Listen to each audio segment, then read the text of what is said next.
morning, everyone. Thank you very much for the invitation. And I'm so glad to be here, although with my scarf and my religion. Thank you for the invitation. I believe as a cartoonist that the cartoon itself should be the main part of any spoken speech. So let me start with my piece after my first piece after the attack of Charlie Hebdo. I draw in one piece a Jewish Israeli soldier attacking a Muslim kid, a Christian standing in front of tortured Muslim in Abu Ghraib, of course with a smile face. That was a very famous picture. A Buddhist standing in front of Muslim, of course after killing enough number of Muslim, and the last picture that we can't ignore, a Muslim executing others. I choose, or before to talk about what I choose, what's the common between these four pictures? That they all did it in the name of God. I choose to expand the block for better luck. I heard that when extremists attack Charlie Hebdo, they shouted, Allahu Akbar. And since I speak the same language, let me suggest something else. I guess they should say, نحن قمنا بأكبر عمل لإهانة اسم الرب. We made the greatest action to humiliate the name of God. Actually, we made a double shameful crime.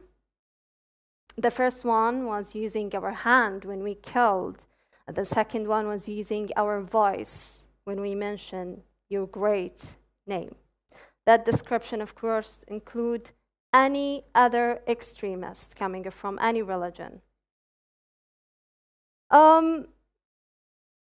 I would like to stick with some principles before going further with my speech. Number one is that this has nothing to do with Islam or revenge for the Prophet. It was clearly addressed, as I read, that in the Holy Quran, when someone misbehaved with the Prophet, he showed his sadness and not his anger, not his animal attack or killing. The second thing is that freedom of speech must be protected.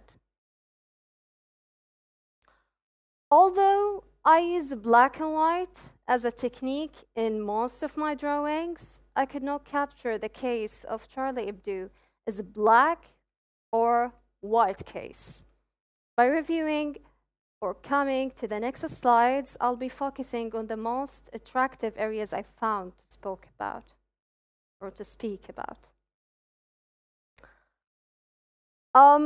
Of course, after maybe Bernard mentioned some of the history, so I'll not go very deep, but since after the band with its Sara Qaed version, 6 years ago, there was a cartoon artist, Marie Sant, who was fired from the newspaper by Philip Val, the same person who made the decision to republish the Danish cartoons about Prophet Muhammad under the name of freedom of expression.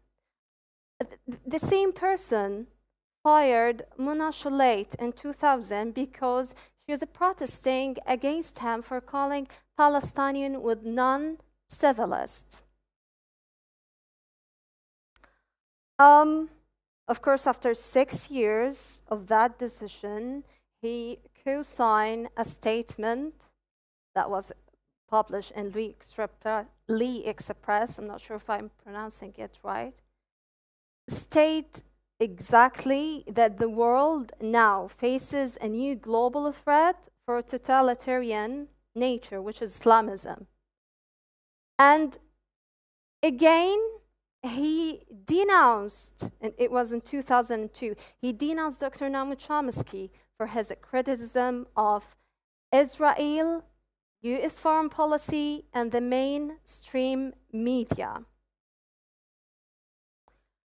According to these facts, it seems that Israel and her brutality actions can't be touched, while Islamism deserve to be kicked out.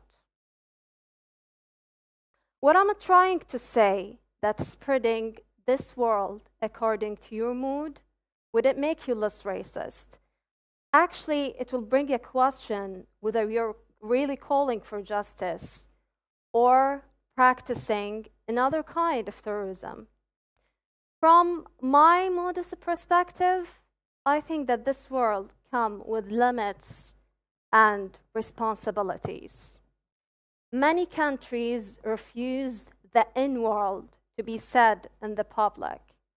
Just to put you in the picture, the same or similar sensitivity that the N-word might case to a black person, that pictures for capturing the Prophet naked, in my case, to a Muslim. I said similar, and I'm being very careful in picking the word because I can't talk about the number of the whole Muslims, but I guess the reaction was clear enough to show you the sensitivity.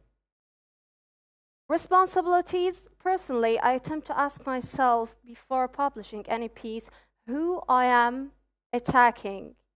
Am I attacking people who are in power?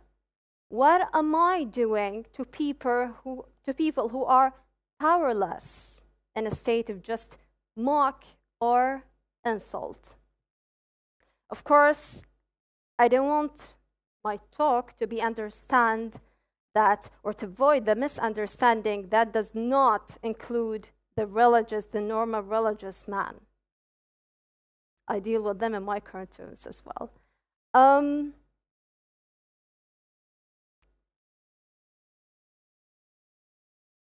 The last principle that I would like to stick with is that we need to be dignified the way we ask for justice.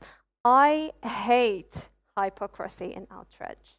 The world should not cry for someone and sue eyes from dropping tears for others just because the media did not show their name enough as a human. Netanyahu did not stand for them, or our governments did not give us the green light to drop tears. Some of those who are standing in a front line, crying, or sending condolences messages behind the screen are the same ones who are committing hundreds of massacres, or actually inhabiting the freedom of expression in their own countries. Actually, that might give you a hint of how did the extremists show. I repeat my condemns for Charlie Hebdo. There is absolutely no soft word to describe any crime. 12 people were attacked in Charlie, 3 students in the United States, thousands in Syria, more in Iraq, more in Palestine, and more in Afghanistan.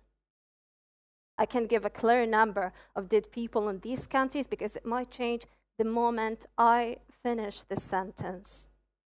First, I wish them all to rest in peace. They are all human for me. Justice brings tolerance.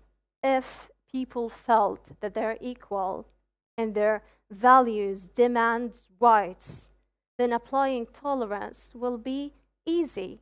Actually, it might come automatically. And of course, no one can argue then how much the world will look more beautiful when it's tolerated. Thank you for listening.